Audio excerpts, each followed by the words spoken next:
शांति। आज 17 दिसंबर 2024 भारत में मंगलवार है। Today is 17th December 2024 and it's Tuesday in Bharat. आज की मुरली का जादुई रहस्य स्वयं को प्रेरणा देने के लिए magical secrets of today's Murli for motivating the self। आज की पूरी मुरली दो शब्दों के ऊपर हम ले सकते हैं। भक्ति मार्ग में भी इस शब्द को बहुत महत्व दिया है। वो दो शब्द है दुर्भाग्य और सौभाग्य।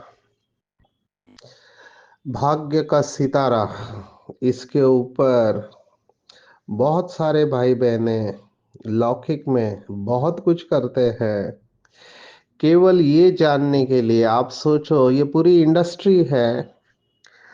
आप टीवी चैनल पर देखो तो टीवी चैनल पर हर चैनल पर वो बताते हैं कि आपका भाग्य का सितारा क्या कह रहा है माना आपके भाग्य में क्या लिखा हुआ है और कौन सी राशि के साथ क्या होने वाला है।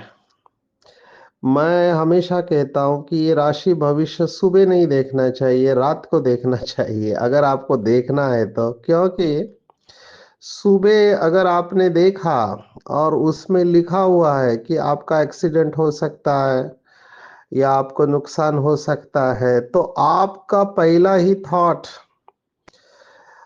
वो निगेटिव के साथ आप जा रहे हैं। दिन होने के बाद रात को आप आराम से उसको देखो और फिर कुछ भी हुआ, दिन तो पूरा हो गया। इसके ऊपर कई लोगों का बहुत गहरा विश्वास होता है। कितने सारे पॉलिटिशियन हैं, माना नेताएं हैं, अभिनेता है, ये सब इन लोगों के पास जाते हैं और अपना भाग्य देखते रहते हैं कि मैं कौन से मुहूर्त पे काम करूं। नाम में भी क्या क्या हो रहा है कि नाम में कितना ए होना चाहिए, आपके मोबाइल नंबर में कितने नंबर होने चाहिए, क्या क्या ये लोग बताते रहते हैं। अभी मैं इसके विरोध में नहीं हूं, लेकिन मेरा कहने का भाव है कि लोग इसके साथ जोड़ के अपने भाग्य को श्रेष्ठ बना रहे हैं। अगर आपका इसमें विश्वास है तो आप जरूर करो। कई लोग अपने घर के बाहर शुभ लाभ लिखते हैं। अभी आपने सोचा शुभ लाभ लिखने से सब शुभ हो जाएगा, नहीं है। शुभ लाभ सोचने से, शुभ लाभ बोलने से और शुभ करने से लाभ होगा।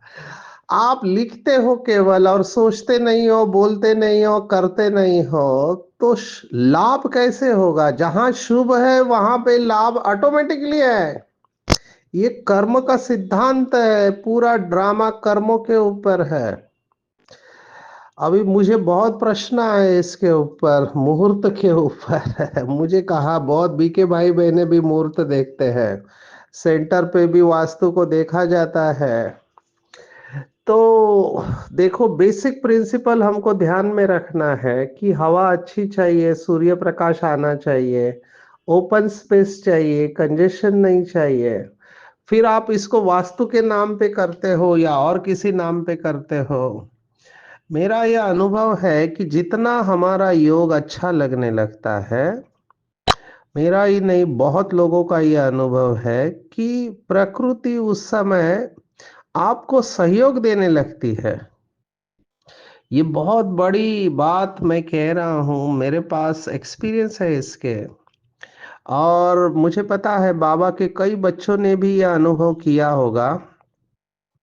शास्त्रों में भी इसके ऊपर कहानियां लिखी हुई है कि आपके वाइब्रेशन के ऊपर पूरा खेल है, और संकल्प से वृत्ति बनती है, और वृत्ति से वायुमंडल बनता है।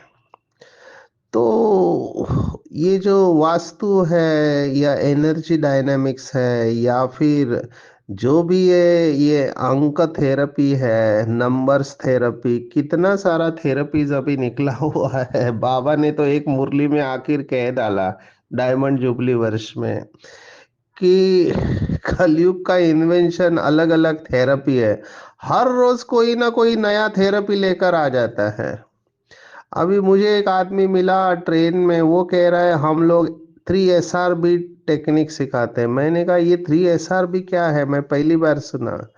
तो बोला सिस्टमेटिक रिदमिक ब्रीदिंग। ये ऐसे नाम देते हैं।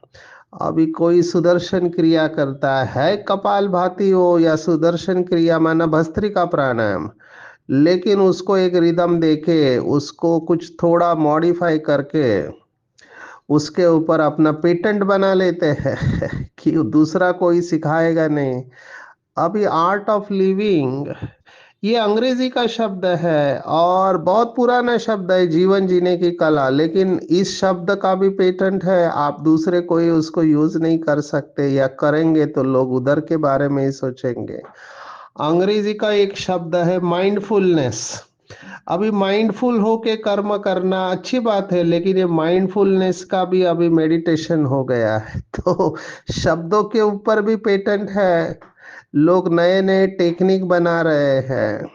अभी हमको ये सब समझना चाहिए कि बाबा क्या कह रहा है और दुनिया क्या कह रही है। ये सब बताने के पीछे मेरा भाव ये था कि ये सब टेक्निक में, बाबाज में हमको फंसने के बजाय हमको परमात्मा का सुनना चाहिए। बाबा ने किसी भी मुरली में ये सब बातें कही नहीं है। बाबा ने हमेशा कहा है कि बच्चे अपने कर्म श्रेष्ठ करो, बाप की याद में रहो, और बाबा की याद में रहेंगे तो ये सब बातें सेकेंडरी हो जाती है। और यही बात आज बाबा कह रहा है कि परम सौभाग्य। अभी देखो बाबा ने शब्द इस्तेमाल किया, परम सौभाग्यवान कौन से बच्चे हैं। तो जिनका ईश्वर सब कुछ स्वीकार करता है वो परम सौभाग्यशाली बच्चे हैं। केवल सौभाग्यशाली नहीं, परम सौभाग्यशाली। और मुझे ये बात बहुत इंपॉर्टेंट लगी। क्यों इंपॉर्टेंट लगी? क्योंकि इस समय हु इज हु की लिस्ट में कितने सारे लोग हैं जिनका नाम फोर्स फोर्स की लिस्ट में आता है। देखो एक गुरु ने बहुत अच्छी बात कही कि लोग इतना इकट्ठा करके रखते हैं धन को, धन को इकट्ठा करके रखते हैं। आपने न्यूज़ में पढ़ा होगा कि एनफोर्समेंट डायरेक्टरेट या ईडी का रेड पड़ा तो उसके पास उसके आय से ज्यादा संपत्ति पकड़ी गई। अभी इतना इकट्ठा करके करेंगे क्या? ये प्रश्न है, करेंगे क्या? उससे आप कितनों का कल्याण कर रहे हैं?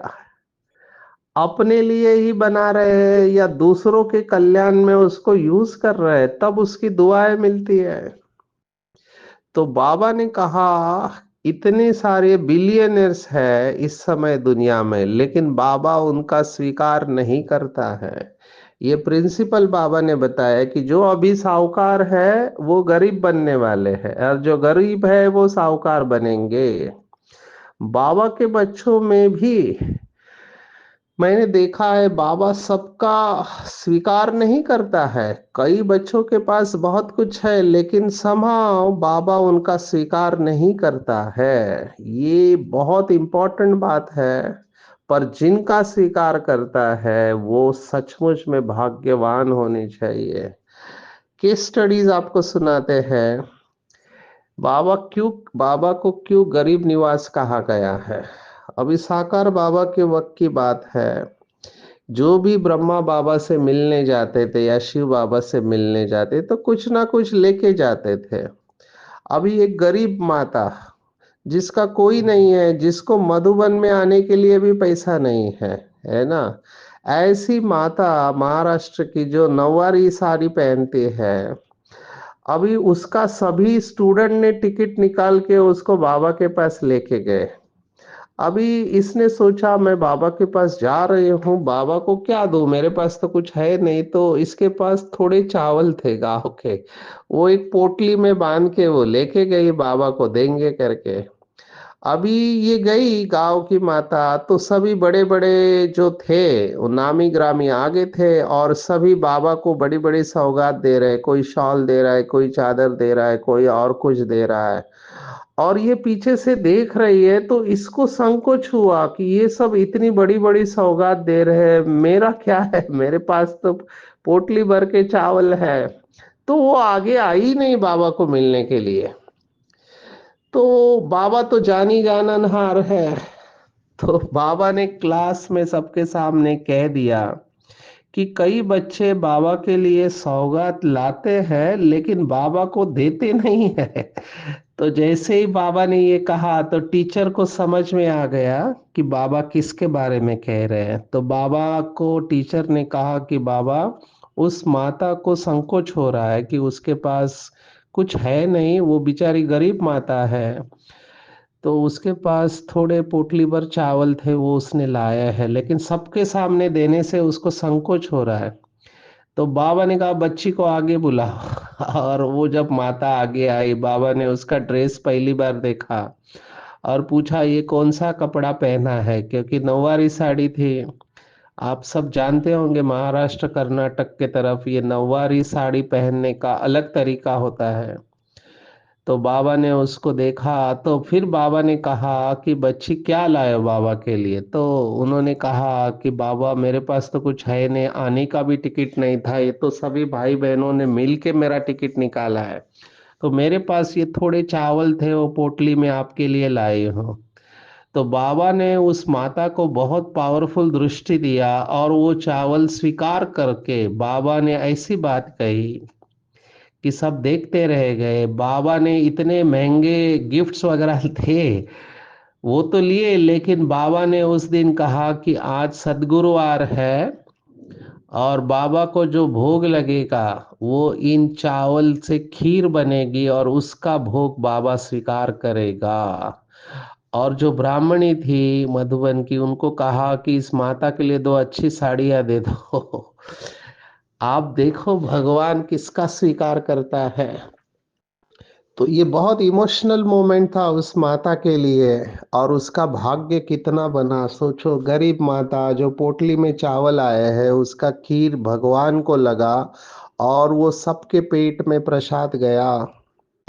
तो भगवान सबका स्वीकार नहीं करता है। मैंने बहुत सेंटर पर देखा है, कई भाई बहनें देना चाहते हैं, लेकिन समाव उनके जीवन में ऐसे विघ्न आते हैं कि वो ईश्वरीय यज्ञ में सफल नहीं कर पाते हैं, कुछ ना कुछ कारण बनता है। अभी इसमें कर्मों की गति क्या है, ये तो गुड़ जाने, गुड़ की गोथरी जाने, माना बाबा ही जानता है। लेकिन यज्ञ में ये नियम था पहले कि जो पूरी श्रीमत पर चलता है, जिनकी खान पान की धारणा है, जो संपूर्ण पवित्र रहता है, उसी का यज्ञ में स्वीकार होगा, और वही बाबा से मिल सकता है, ऐसा कड़ा नियम था।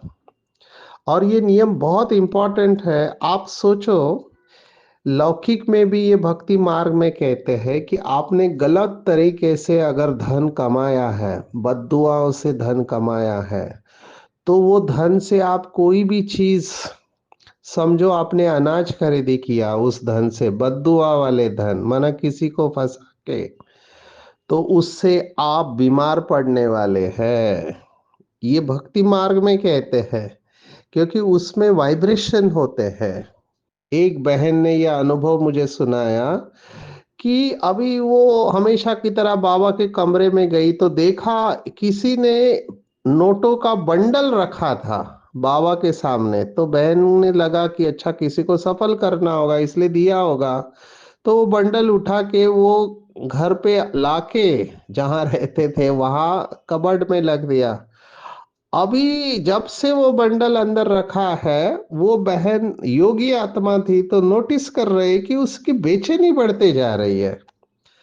अभी उसे समझ में नहीं आ रहा था कि क्यों मैं रेस्टलेस होते जा रही हूँ। तो योगी होने के कारण वो फिर से बाबा के कमरे में गई और बाबा से उसने बात किया कि बाबा मुझे रेस्टलेस क्यों हो रहा है, मुझे कारण बताओ। तब बाबा ने उसको वो नोटों का बंडल दिखा दिया। तब उसे समझ में आया कि वो जो एनर्जी आई है रेस्टलेसनेस की, बेचैनी की, वो नोटों के बंडल से आई है। उसने तुरंत वो बंडल पैक करके मधुबन में भेज दिया, क्योंकि मधुबन सागर है, सागर में ये समा जाता है। तो ये है वाइब्रेशंस। वाइब्रेशंस का प्रिंसिपल बहुत सटल है। आज बाबा ने वाइब्रेशन का कौन सा प्रिंसिपल बताया हुआ है कि आप जब भोजन स्वीकार करते हो तो बाबा की याद में भोग लगा के अगर स्वीकार नहीं करते हैं और बाबा को नहीं खिलाते हैं, तो बाबा ने कहा माया वो भोजन खा जाती है, जिससे वो बलवान बन जाती है और फिर आपको ही हैरान करती है। अब ये बहुत सटल है, इसका हम विस्तार देखने वाले हैं। हमारी बहनें भाषण में कहती है जैसा अन्न वैसा मन। अभी आप शुद्ध भोजन कर रहे हैं, आपका भोजन शुद्ध है, लेकिन फिर भी शुद्ध होने के बाद भी उसको बाबा को खिलाना बहुत जरूरी है। इसके पीछे क्या कारण होगा, आप इसके ऊपर चिंतन करो। महाराष्ट्र में तो और बहुत जगह पे भोजन करते समय प्रार्थना करते हैं। हर धर्म में ये होता है, ऊपर वाले का शुक्रिया अदा करते हैं। यहाँ पे महाराष्ट्र में तो एक बहुत श्लोक फेमस हुआ, वदनी कवळ घेता, माना मुंह के अंदर आप जब भोजन स्वीकार करते हो तो हरि का नाम लेना चाहिए और उसको धन्यवाद देना चाहिए। यहाँ पे बाबा जो बात कह रहा है कि बाबा को वो खिलाना चाहिए। अभी देखो बाबा ने क्या शब्द इस्तेमाल किया, खिचड़ी खाते हैं, आम खाते हैं, मिठाइयाँ खाएंगे हर चीज बाबा को खिलाना है। माना ऐसे नहीं आपने पहले बाबा को याद किया और फिर हो गया, नहीं, बाबा ने आज कैटेगोरिकली इसको अंडरलाइन किया है। तो आज से हम इसका अटेंशन रखेंगे। समझो आपके थाली में रोटी है, सब्जी है, दाल है, चावल है, जो कुछ भी है, स्वीट्स है, हर चीज को बाबा को खिलाना है। इसका सबसे अच्छा तरीका है कि एक गिट्टी बाबा को खिलाओ, एक गिट्टी आप खाओ। एक बाबा को खिलाओ, एक आप खाओ। तो निरंतर बाबा की याद बनी रहेगी और ये प्रयोग करके देखो कि इससे क्या फर्क पड़ता है। अभी माया बलवान कैसे बनती है, ये बहुत इंटरेस्टिंग और इम्पोर्टेंट बात है।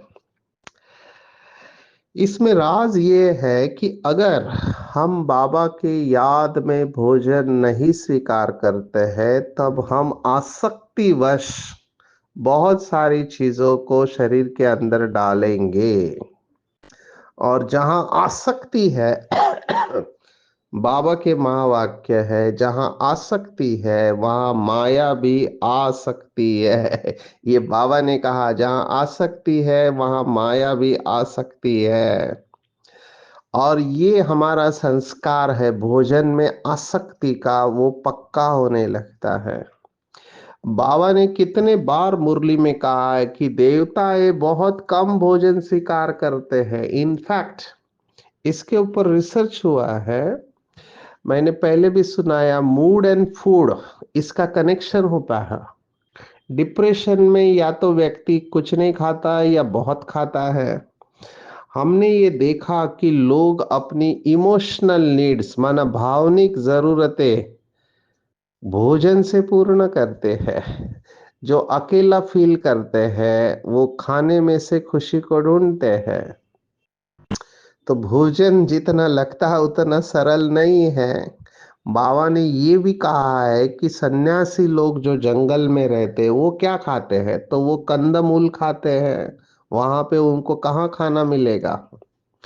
तो इस सब के पीछे भाव बाबा का समझना चाहिए कि जो हमको मिलता है उसको बहुत प्यार से बाबा को भोग लगा के उसमें शक्ति भर के फिर उसको स्वीकार करेंगे तो उससे हमारे शरीर का हर एक अंग शक्तिशाली बनेगा।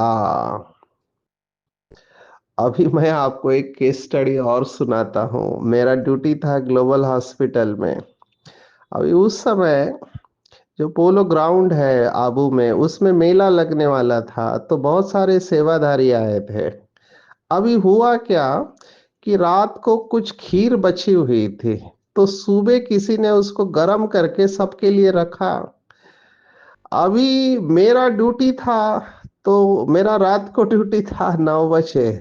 तो पहले दो लोग आए कि हमको लूज मोशन हो रहा है, तो मैंने पूछा क्या खाया, तो बोला कुछ नहीं, जो था वो खाया, खीर खाया। तो मैंने नोटिस किया। फिर 15 मिनट बाद और दो लोग आए कि हमको उल्टी और लूज मोशन हो रहे। तब मेरे को डाउट आया कि कुछ गड़बड़ हो सकता है।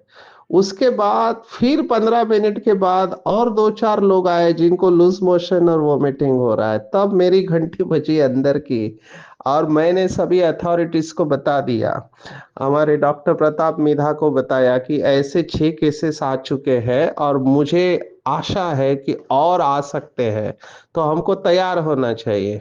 और उस रात 70 के ऊपर केसेस आए जिन्होंने खीर खाया था और जिनको वोमिटिंग और लूज मोशन हुआ था, जिसमें 3 लोग ऐसे जो तो बुखार में तड़प रहे थे और हमको लगा कि अभी क्या होगा। उस समय आदरणीय निर्वेर भाई भी थे, वो आ गए रात को हॉस्पिटल में। दादी आउट ऑफ इंडिया थी।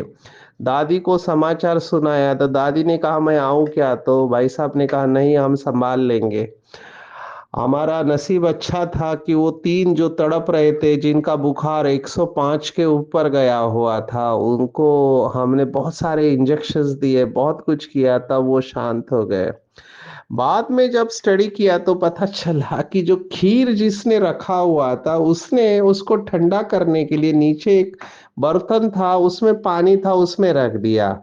लेकिन वो खीर का वजन इतना था कि वो नीचे का पानी वो खीर के अंदर चला गया। अभी फिर मैंने दूसरे दिन जाके पांडव भवन में सबसे पूछा कि किसने किसने खीर खाई और उसको तकलीफ नहीं हुआ। ऐसे भी लोग थे जिन्होंने खीर खाया लेकिन उनको कुछ तकलीफ नहीं हुआ, कुछ लोगों को ये तकलीफ हुआ। तो मैं सोचने लगा क्या फर्क है। फिर मैंने पूछा कि कितना कटोरी खाया, तो जिन्होंने एक कटोरी खाया या थोड़ा खाया उनको कुछ नहीं, जिन्होंने ज्यादा खाया था उनको प्रॉब्लम हुआ था। अभी ये इम्यूनिटी की बात है, हमारी प्रतिकार शक्ति सबकी अलग अलग होती है, लेकिन ये केस स्टडी मेरे सामने था कि भोजन भी कितना स्वीकार करना चाहिए। हमारी कैपेसिटी के अनुसार और आसक्ति में हम स्वीकार करते हैं, बाबा की याद में नहीं स्वीकार करते हैं, तो ऐसे चैलेंजेस आ सकते हैं। अभी बाबा ने बेगरी पार्ट के वक्त भी बताया कि जिनको अस्थमा था, अभी उनको छाछ से अस्थमा प्रेसिपिटेट होता है, अस्थमा की बीमारी, लेकिन बाबा ने डोडा और छाछ माना रोटी और छाछ खिलाया, लेकिन किसी को कोई तकलीफ नहीं हुई, क्योंकि तपस्या की स्टेज थी, वैराग्य की स्टेज थी। इसलिए आज से ये एकदम पक्का करना है। जैसे कुछ दिन पहले कहा सोने से पहले आधा घंटा योग कंपलसरी, वैसे ही भोजन करते वक्त एक गिट्टी बाबा को एक खुद खाना है, एक बाबा को एक खुद खाना है, तो ऑटोमेटिकली याद रहेगी और माया बलवान नहीं बनेगी और परेशान नहीं करेंगे। और इन लोगों का ही भक्ति मार्ग में गायन है, तुम्ही से खाओ। आज और मेरे लिए इंटरेस्टिंग बात लगी, मैं इसका अभ्यास करता हूँ इसलिए मुझे बहुत अच्छा लगा। बाबा ने कहा देही अभिमानी हो पैदल करेंगे तो थकेंगे नहीं, ऐसा अनुभव होगा कि हम उड़ते जा रहे हैं। ये अनुभव आप जरूर करो। बहुत अच्छा कि शरीर चल रहा है लेकिन मैं शरीर से अलग हूँ, मेरे पैर चल रहे हैं लेकिन मैं पैरों से अलग हूँ। तो मैं करावनहार हूँ, शरीर करवन करनहार है। ये जो अभ्यास है ये शरीर से डिटैच करता है, और इसमें इस कॉन्शियसनेस में चलेंगे तो आप थकेंगे नहीं। बाबा ने एक मुरली में कहा था कि अगर बाबा की याद में आप आबू से दिल्ली तक भी जाओगे तो थकेंगे नहीं, और एग्जैक्टली ऐसे हुआ। जो पुराने भाई बहने जानते हैं, 1985 में यूथ रैली निकला था पूरे भारत से, और दिल्ली में प्रेसिडेंट ज्ञानी जैल सिंह थे, उनसे मिले थे, और सभी ने सुना है कि हमको बिल्कुल थकावट नहीं हुई। तो ये बाबा की बातें हैं, उसके ऊपर हमको चिंतन करके उसका अभ्यास करना चाहिए, क्योंकि भक्ति मार्ग की बात बाबा ने कनेक्ट किया कि अभी जैसे केदारनाथ है, बद्रीनाथ है, वहां पर जो साहूकार होते हैं घोड़े के ऊपर जाते हैं, गरीब लोग पैदल जाते हैं, तो गरीबों को भावना का भाड़ा मिल जाता है, उतना साहूकारों को नहीं मिलता है। तो भगवान देखो ऊपर से क्या क्या देखता रहता है। फिर बाबा ने भक्ति मार्ग की और एक बात सुनाई कि क्रिश्चियनिटी में गॉड फादर इन हेवन कहते हैं, और कलकत्ता में जब मरने पर होते तो गंगा किनारे लेके जाते और हरि बोल, माना जैसे राम या हरि, परमात्मा का नाम लो, ये कहा जाता है, मरते समय याद करने को कहा जाता है। तो ये भक्ति मार्ग की बातें भी बाबा ने बताई हुई है। पूरा खेल दुर्भाग्य, सौभाग्य और पद्मा पदम भाग्य, मैं तो इसको चार कैटेगरीज में डिवाइड, दुर्भाग्यशाली, क्योंकि कुछ दिन पहले बाबा ने मुरली में कहा था कि महान मूर्ख देखना हो तो भी यहाँ देखो, भगवान को पहचान लिया है लेकिन अपना टाइम वेस्ट करता है, और फिर झरमुई झगमुई आपस में बनती नहीं है, फिर ट्रेटर बन जाती है, आश्चर्यवत सुनंती कथंती पश्यंती और भागंती हो जाते हैं। तो ये महान दुर्भाग्यशाली हम कहेंगे भगवान मिलने के बाद उसके अगेंस्ट में जाना, और सौभाग्यशाली बाबा ने आज कहा सतयुगी, सतयुगी सौभाग्यशाली है, लेकिन संगम युगी तो पद्मा पदम भाग्यशाली है। तो दुर्भाग्यशाली से हमको सौभाग्यशाली और पद्मा पदम भाग्यशाली अनुभव करना है। तो आज का ये सामान लेकर हम चलेंगे। जो भी हम खाते हैं साजन को खिलाए बिना नहीं खाएंगे, बुद्धि योग की दौड़ी लगाएंगे। बाबा ने योग की आज डेफिनेशन दिया, योग माना दौड़ी लगाना, जैसे हम एक पॉइंट से दूसरे पॉइंट तक भागते हैं, वैसे इस पृथ्वी से परम धाम में शिव बाबा तक बुद्धि से दौड़ी लगाना, इसी को बाबा ने आज योग कहा है। फिर भ्रमरी और कछुए का मिसाल भी दिया हुआ है।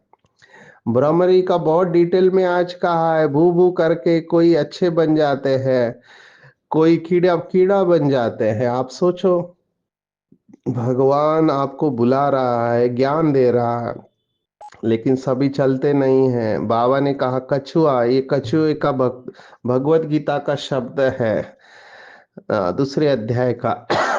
कछुए मिसल अपने इंद्रियों को सिमट कर कंटिन्यूअस कर्म नहीं करना है, बीच बीच में अपने को डिटैच करना है। आज विशेष और एक रहस्य बताया कि चीन यूरोप भी होंगे सतयुग में, पर वहां पर मनुष्य नहीं होंगे। ये सभी जो कॉन्टिनेंट्स है ये पिकनिक स्पॉट होने वाले हैं सतयुग में, अमेरिका, चीन, यूरोप, ये ऑस्ट्रेलिया पिकनिक स्पॉट होंगे। देवताएं वहां पिकनिक करने जाएंगे, वहां कोई रहेगा नहीं क्योंकि लोक संख्या ही थोड़ी है। श्री कृष्ण कहेंगे तो दूसरे धर्म वाले स्वीकार नहीं करेंगे, भगवान कहेंगे तो स्वीकार करेंगे।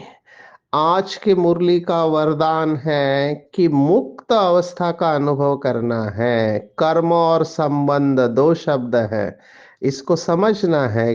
कल भी आया था निस्वार्थ, आज फिर से आया कि स्वार्थ भाव से मुक्त रहने वाले बाप समान कर्मातीत भव। देखो स्वार्थ कहाँ आता है, तो बाबा ने कहा लौकिक में भी स्वार्थ होता है और अलौकिक में भी। तो दोनों में स्वार्थ भाव से जो मुक्त है कि मुझे कुछ नहीं चाहिए, मेरा कुछ भी नहीं है, वही बाप समान कर्मातीत स्थिति का अनुभव कर सकते हैं। ये कर्म बंधन को अच्छी तरह समझना है।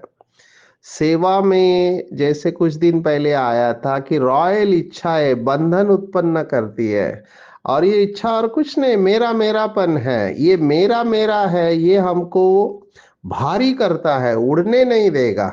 मेरा घर, मेरा पति, मेरी पत्नी, मेरे बच्चे, मेरे प्रॉपर्टी, मेरा सेंटर, मेरा स्टूडेंट, सब मेरा मेरा बहुत सूक्ष्म है, मेरा संस्कार, ये सब छोड़ना है। जब इन दोनों में स्वाद से मुक्त रहेंगे तभी कर्मातीत बनना बनेंगे। तो चेक करना चाहिए कि कितना मैं कर्म के बंधन से न्यारी रहती हूँ, व्यर्थ स्वभाव संस्कार के वश से मुक्त होती हूँ। वही कर्मातीत अवस्था का अनुभव करेंगे। और कौन से बच्चे बाबा को प्रिय लगते हैं? जो सरल चित्त है, जिनके अंदर कॉम्प्लिकेटेड नहीं है, अंदर बाहर एक है, सहज स्वभाव है, वो सहयोगी भी रहते हैं और भोलानाथ के प्रिय भी है। आज के पूरी मुरली में टेक होम है, बहुत सौभाग्यशाली बनना है तो बाबा के यज्ञ में अपना सब कुछ सफल करना है। भोजन स्वीकार करते समय बाबा को भोजन खिलाना है, बाबा की याद में भोजन खाना है, बाबा से पक्का प्रण करना है, तुम ही से खाओ, तुम ही संग बैठो। हर वक्त कुमारियों को विशेष आज याद किया है कि वो बंधन मुक्त है, तो बंधन में बंधना नहीं चाहिए हमको। और देही अभिमानी हो कर्म करना है तो थकेंगे नहीं।